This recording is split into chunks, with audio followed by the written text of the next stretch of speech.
Bisa nggak sih jualan TikTok tuh bisa dapat sampai ratusan juta? Nah, gue tahu nih, ketika kalian lihat video ini mungkin ada yang ngerasa susah, tapi ada yang udah ngalamin, ada yang udah banyak, bahkan sampai miliaran juga ada gitu ya. Tapi kalau gitu kenapa ya ketika nyobain jualan TikTok kok beda gayanya sama di platform-platform lainnya? Nah, gue tahu nih, ini adalah satu hal yang biasanya nih dialamin banyak seller ketika pertama kali masuk ke TikTok. Dan ini juga kendala nanti ketika mereka dari TikTok ke tempat lain.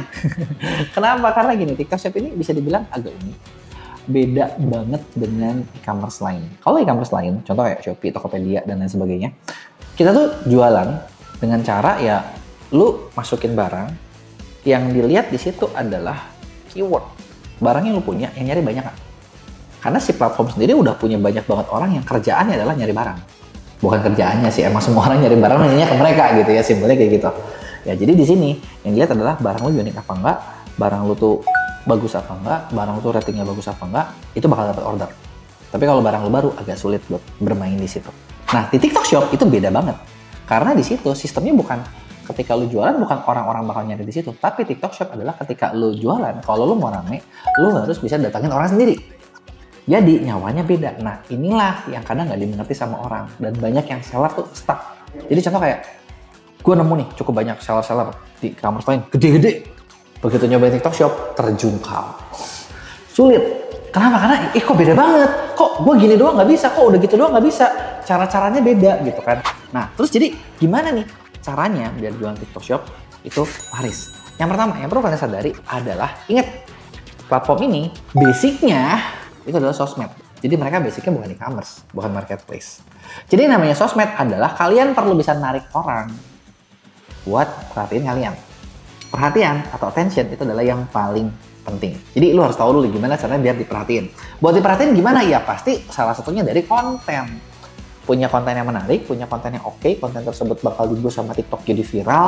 Nah di dalam konten ada produk kalian. Nah di produk itulah baru kalian bisa jualan. Gitu kan. Ini berlaku untuk konten maupun berlaku untuk live streaming. Jadi basic di awal adalah nyawanya di situ. Yang diadu bukan lagi harga. Kalau di e-commerce lain itu adalah harga.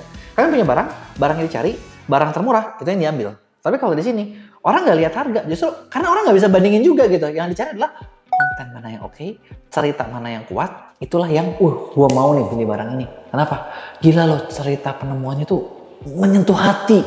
Misalnya, saking menyentuh hatinya dia beli, harganya berapapun. Nah, itulah gaya main TikTok Shop. Nah, terus jadi kalau gitu gimana apa yang harus dilakuin?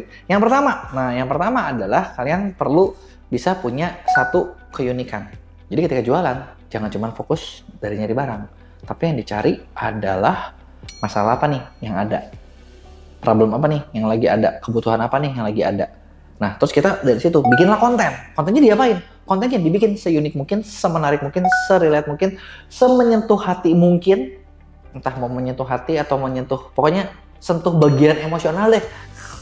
Karena yang emosi-emosi itu biasanya bikin viral gitu loh. Nah dari situlah barulah orang lihat kalian dapat perhatian dari sini. Jadi pertama adalah ini. Nah ini harus kerja sendiri nggak? Nggak juga. Itu dia enaknya TikTok Shop. Jadi kalian bisa bikin secara internal boleh.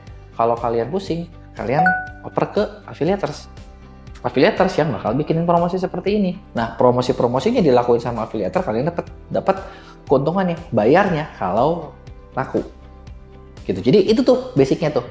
Nah, dari sini orang kan bakal tahu ya, misalnya produk kalian itu seperti apa, ceritanya seperti apa, ininya kayak gimana gitu kan. Nah, dari sini barulah orang bakal tertarik. Dari tertarik baru kalian bisa jual, Jadi yang perlu dibikin apa? Satu udah jelas tadi konten. Bikinlah konten dengan konsisten. Gitu. Nah, yang namanya konten, karena konten itu juga kan dibikin terus-terusan kan, bener nggak? Nah, jadi kalau kalian jualan dengan produk yang banyak, itu bisa jadi susah.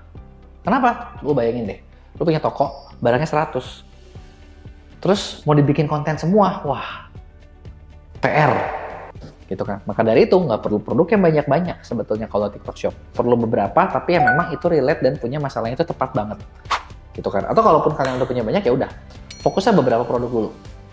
Dengan beberapa produk yang dipromosiin, itu bakal relate juga. Jadi awal dari konten. Nah, kalau udah konten gimana? Nah, kalau udah konten, kalian bisa next step ke iklan. Ini kalau ada budget nih. Karena dengan iklan itu bakal bikin konten view-nya lebih bagus, bener nggak? Bisa dapetin penjualan lebih tinggi. gitu. Karena view-nya lebih tinggi, di boost lebih tinggi, beli traffic, hasil pasti lebih tinggi. Nah yang ketiga, kalian bisa lakuin namanya live streaming. Nah live streaming ini bikin orang yang tadinya udah tahu, udah kenal, mereka jadi, oh gini tutorialnya. Mereka jadi ngerasa lebih langsung, ngerasa interaksi langsung, dan di situ mereka bakal beli. Dari 3 tadi, kalau kita perhatiin sebenarnya apa sih kata kuncinya? Kata kuncinya itu cuma satu di TikTok Shop, yaitu interaksi. Interaksi itu apa? Interaksi di konten, interaksi di live, karena orang pengen lihat langsung. Orang pengen ngerasain langsung. Jadi, hati-hati sama interaksi. Jadi kayak jangan sombong nggak mau balas komen, cek komennya, cek DM-nya, gitu loh. Bikinlah hubungan yang dekat sama audiens, karena itu yang bakal bikin toko kalian atau shop kalian bakal berkembang. Dan yang terakhir, jangan pelit sama afiliator, karena seperti yang tadi gue bahas, kalian bisa kerjain secara internal yang itu bikin budget, atau dikerjain sama afiliator yang budgetnya dibayar kalau laku. Tapi kan tetap aja dong, afiliator juga bakal jalan kalau ada sampelnya. Nah, itu dia tadi kesimpulan buat tentang gimana sih caranya jualan rame di TikTok Shop. Nah, kalau buat kalian nih yang, aduh, gue masih bingung atau pengen lebih detail, kebenaran. Gue baru launching satu buku yang bener-bener ngebahas semuanya. Gue tahu nih, ketika ngomong gini pasti ada yang komen, oh kok jadi jualan buku? Ya suka-suka lah. Kan udah gue kasih gratis, masih lu nanya gitu kan, bener gak? Namanya juga promosi, lu mau beli boleh, nggak mau beli pun nggak apa-apa toh. Toh kita masih banyak berbagi edukasi tentang jualan online, oke?